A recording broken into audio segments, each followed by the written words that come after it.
네, 오늘도 하나님의 자녀로 살아내시느라고 많이들 애쓰셨습니다. 하이델베르크 요리문답 오늘이 22번째 강론 시작하도록 하겠습니다.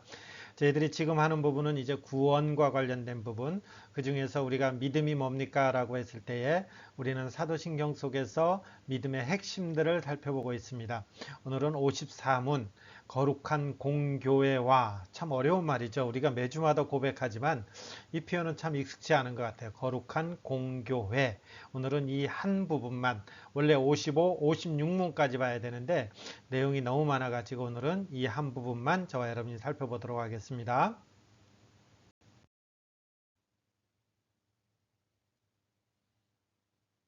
나는 성령을 믿으며, 그 다음 잘 보세요. 거룩한 공교회와, 이건 오늘 할 거죠. 거룩한 공교회와 성도의 교제와 죄를 용서받는 것과 몸이 불과 영생을 그 다음 믿습니다. 이렇게 돼 있죠. 그 다음 위에가 나는 성령을 믿으며 이렇게 돼 있죠. 그러니까 구성이 우리가 이제 한국말로 조금 이렇게 애매하긴 하지만 이 나는 성령을 믿으며 라는 이게 하위 그룹, 좀 이상한가요? 성령의 사역으로서 거룩한 공교회, 성도의 교제, 죄를 용서받는 것, 이런 정도를 성령과 연관시켜서 사도신경은 다루고 있는 것이죠. 그러면서도 또 하나 특이한 것은 나는 성령 하나님을 믿습니다 라고 해놓고서는 여기에 보면 맨 뒤에 믿습니다 이렇게 돼 있죠. 그러면 이것을 다로 이렇게 조금 풀이해 보면 거룩한 공교회를 믿습니다 이렇게 되는 거죠. 거룩한 공교회를 믿습니다. 성도의 교제를 믿습니다. 죄를 용서받는 것을 믿습니다. 이렇게 지금 연결되고 있는 것이죠. 이 부분을 조금 유념하시면서 보시면 될 것 같아요. 그래서 나는 성령을 믿습니다. 우리가 사도신경에는 나는 성부 하나님, 성자 하나님, 성령 하나님을 믿습니다. 이렇게 돼 있죠. 근데 이 성령을 믿는 것과 관련해서는 저희들이 이제 53문, 지난주 53문부터 오늘 54문인데 64문까지 이어지게 됩니다. 근데 그 내용들이 사도신경에서는 지금 이렇게 돼 있는 거죠. 거룩한 공교회, 성도의 교제, 죄를 용서받는 것, 이런 것들이 성령 하나님의 사역과 관련이 있습니다. 이렇게 돼 있는 것이죠. 조금 더 볼게요.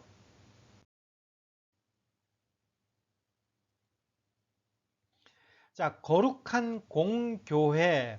영어 표현으로 보면 교회라는 것은 우리가 아는 단어고 이 앞에 두 단어가 이렇게 돼 있죠. 교회가 뭡니까? 라고 했을 때에 홀이라는 단어하고 우리가 카톨릭 하는 이 캐톨릭이라는 이 단어 두 단어가 합쳐진 거죠. 홀리라는 단어는 거룩이라는 뜻이고 그 다음 우리가 캐톨릭 하고 있는 것은 보편성이라는 뜻이에요. 그러니까 교회, 거룩한 공교회라고 했을 때에 이 거룩하다라는 것은 홀리라는 단어를 썼고 공교회라는 것은 보편적인 교회다 이런 것이죠. 나는 거룩하고 보편적인 교회를 믿습니다. 이렇게 되는 거죠. 그러니까 교회 안에 두 가지가 있다는 거 기억하셔야 돼요. 우리가 사도신경 고백할 때 거룩성과 보편성 이렇게 되는 거죠. 자, 그러면 저희들이 이제 거룩성과 보편성을 살펴보기 전에 교회란 먼저 뭔가, 우리가 교회에 대해서 오해하기 때문에 교회란 뭔가 이런 것들을 다른 신앙 고백서를 통해서 조금 찾아보기로 할게요. 벨직 신앙 고백서, 중요한 고백서죠. 우리는 하나의 보편적, 아까 캐톨릭 하는 거죠. 우주적, 이게 같은 표현이에요. 하나의 보편적 우주적인 교회가 그리스도의 참신자들, 곧 그들의 온전한 구원을 예수 그리스도 안에서 기대하며 그의 피로 씻음을 받고 성령에 성녀되고 인침을 받은 자들, 이거를 그냥 다른 말로 표현하면 성도죠. 예수 믿는 사람들, 예수 믿는 사람들의 거룩한 모임임을 믿고 고백합니다. 교회가 뭡니까?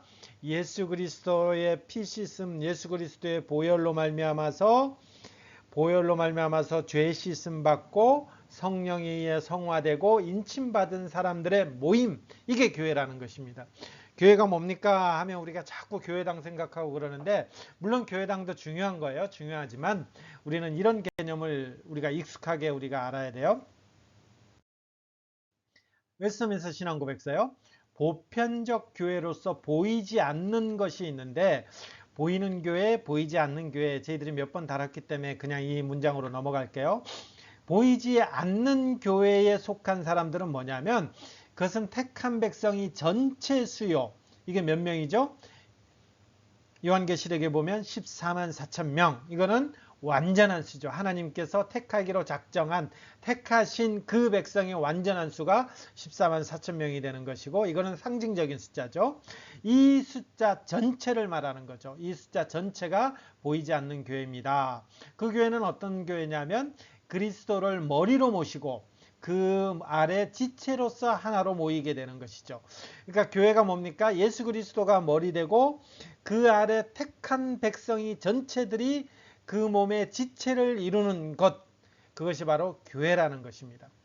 그렇기 때문에 이것은 전에도 구약시대도 있었고 신약시대도 있고 앞으로의 세대도 있는, 전에도 모였고 지금도 모이고 장차도 모일 것입니다. 언제까지요? 예수 그리스도에게 오실 때까지. 그때까지의 모든 수, 완전한 수, 이 전체 수, 이 사람들이 교회라는 것입니다. 이 교회는 그리스도의 신부요 그의 몸이요 만물 안에서 만물을 충만케 하신 자의 충만이다. 교회를 이렇게 표현하는 거죠. 충만이다. 교회가 이렇다라는 거예요. 우리는 이 표현을 조금 익숙할 필요가 있는 것 같아요. 충만하다. 누구로 충만한가요? 만물 안에서 만물을 충만케 하신 하나님의 충만이 가득 찬, 이게 뭐라고요? 이게 교회라는 거예요. 우리가 지상교회, 가시적 교회를 보면서 조금 안타까운 마음들이 있지만 교회의 모습은 이런 것이고, 이런 모습으로 완성되어 가는 것이고, 예수 그리스도가 재림할 때 이 교회는 완전히 이루어지는 것이죠. 교회가 이렇다라는 것 기억하시고요. 옛날이나 지금이나 미래에 있는 모든 택자들의 모임, 이것이 보이지 않는 교회 되는 거죠. 저희와 같이 조직교회들은 이제 보이는 교회, 이렇게 됩니다. 요한복음 10장 14절부터 보세요. 나는, 예수님이 말하는 거죠. 선한 목자라. 내 양을 알고 양도 나를 아는 것이, 내 양을 알고 양도 나를 아는 것. 예수 그리스도가 나를 알고 나도 예수 그리스도를 아는 것. 이게 뭐예요? 이게 교회라는 거예요. 이게 교회라는 거예요. 이 예수 믿는 사람들이 예수님을 머리로 모시고 각 지체를 이루는, 이게 교회라는 거죠. 이 교회를 이루는 사람들은 어떻게 돼요? 우리에 들지 않은 다른 양, 이런 표현이 있죠. 우리, 하나님의 그 우리의 하나님께로 속한 자, 이것은 지금 교회를 만나는 거죠. 우리에 들지 아니하는 다른 양들이 내게 있어 내게 인도하여 할 터니 그들도 내 음성을 듣고 한 무리가 되어 한 목자에게 있으리라. 이게 뭐라고요? 이게 교회라는 거예요. 한 무리가 되어 한 목자, 한 목자는 누구죠? 예수 그리스도가 머리 되는 거죠. 그 머리 속에서 한 무리가 되어서 그들은 뭘 하는 거예요? 한 목자의 음성을 듣는, 한 우리 안에서 한 목자의 음성을 듣는 그 그룹, 그 모임, 그 회중, 회집, 이게 교회, 이렇게 되는 것입니다. 자, 그러면 교회는 거룩하다라고 했을 때 우리는 이 표현은, 거룩하다라는 것은, 이게 한국교회 참 오해되죠. 거룩하다라면 막 목소리 꿀꿀하면 할렐루야 막 이러는 것이 되는데, 거룩이라는 것은 따로 떼어놓다, 구별되다라는 거예요. 거룩하다라고 했을 때는 구별되다, 따로 떼어놓다, 하나님께 구별된 것, 이것이 이제 거룩한 것이 되는 것이죠. 이 거룩하다라는 것을 베드로전서 2장 9절에는 우리가 축복성 많이 하는 거죠. 너희는 택하신 족속이요 왕같은 제사장들이요 거룩한 나라요 그의 소유가 된 백성입니다 라는 거죠. 이 거룩, 교회가 거룩하다라고 했을 때 전제는 뭐예요? 선택이죠. 선택이 거룩의 시작이에요. 선택됐고 제사장들이고 거룩한, 구별된 것이고, 소유라고 했을 때는 우리가 보물이라고 생각하면 돼요. 하나님의 보물이 된 백성, 하나님의 것이 된 백성, 이렇게 생각하면 되는 거죠. 교회가 거룩하다라고 했을 때는 이 베드로서의 표현을 가지고 설명할 수가 있는 것이죠. 교회는 하나님께서 택한 자들이 하나님 앞에서 왕같은 제사장들이고 구별된 그 하나님 나라 가운데 거하는 것이고, 그 구별된 하나님의 나라 속에서 하나님의 소유가 된 백성으로 존재하는 것, 이게 교회이면서 교회의 특징을 나타내는 거죠. 그렇기 때문에 우리가 거룩성의 속성을 가졌다라고 했을 때는 그 거룩성을 위협하거나 거룩성에 위배되는 행위에 대해서 굉장히 교회는 민감하게 반응해야 되는 거죠. 굉장히 민감하게 반응해야 되는 거죠. 어떤 고유한 특징들이 한 곳에 모여 있습니다. 근데 다른 것이 이렇게 툭 들어오면 거기에 대해서 그 고유한 특성은 민감하게 반응하는 것이 지극히 당연한 것이죠. 교회가 거룩하다라고 했을 때는 그 거룩성에 해치거나 위협하는 것들이 교회 안에 들어왔을 때 성도들은 뭐 그럴 수도 있지 이렇게 하는 것이 아니라 거기에 굉장히 예민하게 반응할 수 있는 거죠. 왜 그래야 되나요? 교회의 속성이 거룩하기 때문에 그런 것이죠. 보편적이다. 캐톨릭. 우리가 캐톨릭 하는데 이 캐톨릭이라는 이 단어, 이 천주교에서 우리가 캐톨릭이라는 이 단어는 이제 외형적인 어떤 보편성, 하나됨 이런 것들을 추구하죠.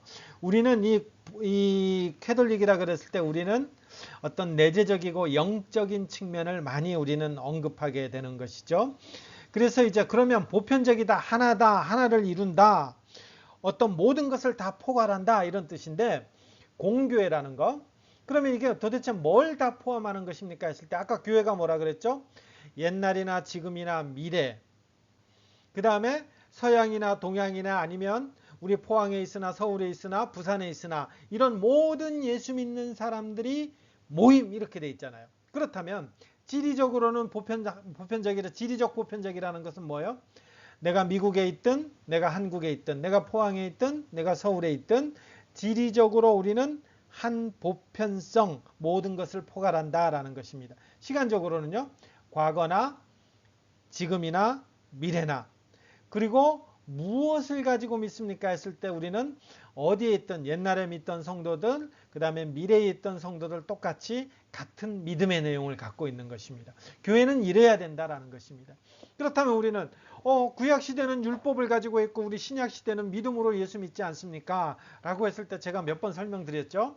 우리는 구약시대나 신약시대나 동일한 하나님을 믿는 것이죠. 동일한 하나님을 믿기 때문에 그 하나님이 우리를 향한 계획, 그 하나님이 우리를 향한 그 어떠한 속성들은 하나님은 변함이 없으신 거예요.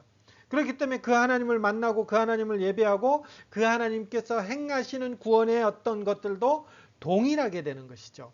그렇기 때문에 우리는 구약시대 믿었던 사람들이나 신약시대 믿었던 사람들이나 아니면 나중에 믿을 사람도 전부 다 우리는 똑같은 하나님의 말씀을 갖고 하는 거죠.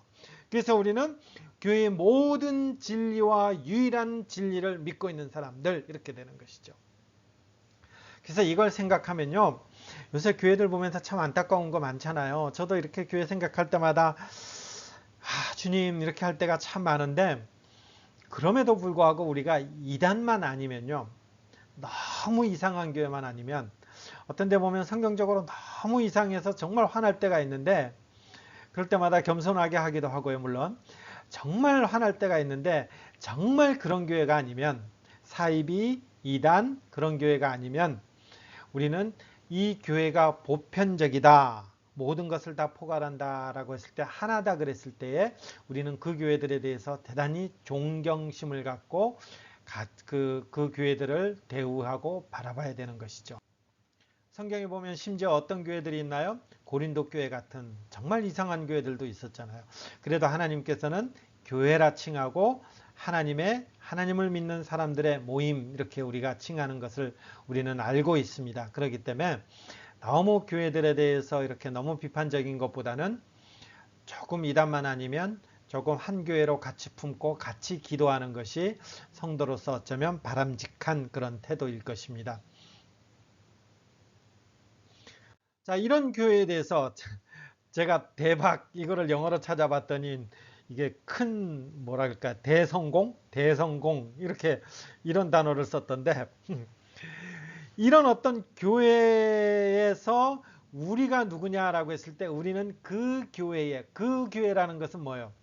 예수 그리스도가 머리 되고 그 선택된 자들이 그 몸을 이루는 그 교회. 그 교회는 하나님께서 택하셔서 과거에나 현재나 미래나 존재하고 어느 곳에나 보편적인 이 교회의 회원이다라는 것입니다. 그렇기 때문에 우리는 이 교회에 살아있는 지체로서 있고 또 그렇게 남아있을 것이라고 고백합니다. 이게 거룩한 공교회와 할 때 우리가 고백하는 것입니다. 거룩한 공교회와 라고 했을 때 우리는 영원히 이 교회에 살아있는 지체들로서 있을 것이고 또 그렇게 남아있게 될 것이라고 고백하는 것입니다. 하나님은 우리를 떠나지 않으실 것이고 오히려 항상 하나님이 선택한 자들을 붙드실 것이고 우리를 위해 준비하신 것을 완벽하게 끝내실 것입니다. 라는 것입니다. 그럼 나중에 예수님이 재림한 이후에 교회는 존재해요? 안 존재해요? 아까 말씀드렸듯이 하나님을 믿는 사람들의 모임 이렇게 정의했을 때는 우리 주님 오실 때도 우리는 주님의 신부로서 영원히 주님의 신부로서 영원히 그 교회는 존재하게 되는 것입니다. 그렇기 때문에 우리가 그 교회의 회원이 됐다라는 것은 역설적으로 표현하면 뭐예요? 하나님께서 우리를 떠나지 않을 것이고 하나님이 선택한 자들 나를 선택했다면 나를 붙드실 것이고 그리고 우리를 위해서 하나님의 위대한 계획들을 갖고 오신데 그 위대한 계획들을 완벽하게 끝내실 것입니다. 이것을 아멘으로 고백하는 것이 뭐냐면 거룩한 공교회와 이렇게 되는 거죠. 우리는 그 교회의 회원이다. 이 표현을 한마디로 찾고 찾다가 제가 가장 어울리는 단어가 대박 이렇게 되는 것이죠. 대박. 이게 대박이죠. 정말 하나님께서 우리를 끝까지 준비하신 것을 완벽하게 이루실 것입니다. 믿습니다. 이것을 고백하는 것이 거룩한 공교회. 그래서 거룩한 공교회 나올 때마다 대박이다 이렇게 생각하시면 될 것 같아요. 53문 보겠습니다. 거룩한 보편적 교회에 관하여 당신은 무엇을 있습니까? 거룩한 공교회를 거룩한 캐톨릭 교회 이렇게 되는 것이죠. 나는 하나님의 아들이 세상에 처음부터 마지막 날까지 모든 인류 가운데 영생을 위하여 선택하신 교회를 참된 믿음으로 하나가 되도록 그의 말씀과 성령으로 자신을 위하여 불러 모으고 보호하고 보존하심을 믿습니다. 이렇게 고백하는 거라는 것입니다. 거룩한 공교회와 할 때마다 하나님께서 예수 그리스도를 통해서 선택하신 교회를 그의 말씀과 성령으로 보호하고 보존하실 것을 믿습니다. 그리고 나도 지금 이 교회에 살아있는 지체, 내가 그 교회의 회원입니다. 지체이며 영원히 나는 이 교회의 회원, 예수 그리스도의 몸, 예수 그리스도의 신부로 살아갈 것을 믿습니다. 이걸 고백하는 신앙 고백은 뭐라고요? 거룩한 공교회. 우리가 잘 익숙하지 않은 표현인데 여러분 기억하시기 바랍니다. 거룩하고 보편적 그리스도의 교회에 대해 우리가 믿는 바는 하나님의 아들이 전 인류 가운데서 그의 영과 말씀을 통하여 하나의 선택된 공동체를 세상의 처음부터 끝날까지 모으고 보호하고 보존한다는 것입니다. 그리고 우리 자신이 공동체에 살아있는 지체이며 영원히 머물 것을 믿습니다. 고백하는 것이 거룩한 공교회입니다. 이제부터는 이 표현을 우리가 주일마다 신앙 고백할 때마다 잘 기억하셔서 내가 그 교회 회원임을 감사합니다. 이 대박난 사건에 감사와 찬송을 올려드립니다. 이렇게 고백할 수 있는 그런 여러분들이 되시기를 바랍니다.